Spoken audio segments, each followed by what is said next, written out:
बिबट्याच्या हल्ल्यात शाळकरी मुलीचा दुर्दैवी मृत्यू झाल्याची घटना अहिल्यानगर जिल्ह्यातील पारनेर तालुक्यात घडली आहे। पारनेर तालुक्यातील खडकवाडीतील रोकडे वस्तीवरील जिल्हा परिषद प्राथमिक शाळेत इयत्ता 3रीत शिक्षण घेणारी ईश्वरी रोहकले हिचा राहत्या घरी बिबट्याने केलेल्या हल्ल्यात दुर्दैवी मृत्यू झालाय।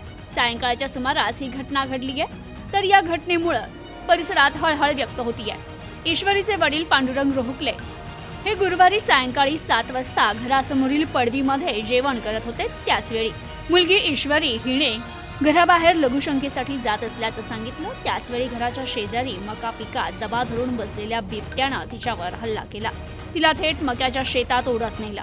तिनं आरडाओरडा केला। पडवीत बसलेल्या वडिलांनी तिचा आवाज ऐकला। त्यांनी मक्याच्या शेतात बॅटरी लावून पाहिलं। नरभक्षक बिबट्या तिच्याजवळ आढळून आला। वडिलांनी बिबट्याचा प्रतिकार करत बिबट्याच्या तावडीतून मुलीची सुटका केली। त्यानंतर बिबट्या पळून गेला। या हल्ल्यात मुलगी गंभीर जखमी झाल्यानं तिला टाकळी ढोकेश्वर येथील ग्रामीण रुग्णालयात उपचारासाठी दाखल केलं, मात्र डॉक्टरांनी तिला तपासून मृत घोषित केलं। तर या घटनेची माहिती आमदार काशीनाथ दाते यांना मिळताच त्यांनी वनपरिक्षेत्र अधिकारी अनिल रहाणे आणि स्थानिक पोलिसांना सूचना केल्या। त्यावर तातडीनं उपाययोजना करून पिंजरा लावण्याचीही सूचना करण्यात आली। तर गेल्या 2 महिन्यांपासून खडकवाडी येथील गणपती मळा या ठिकाणी बिबट्याच्या पिल्लासह वास्तव्य आहे।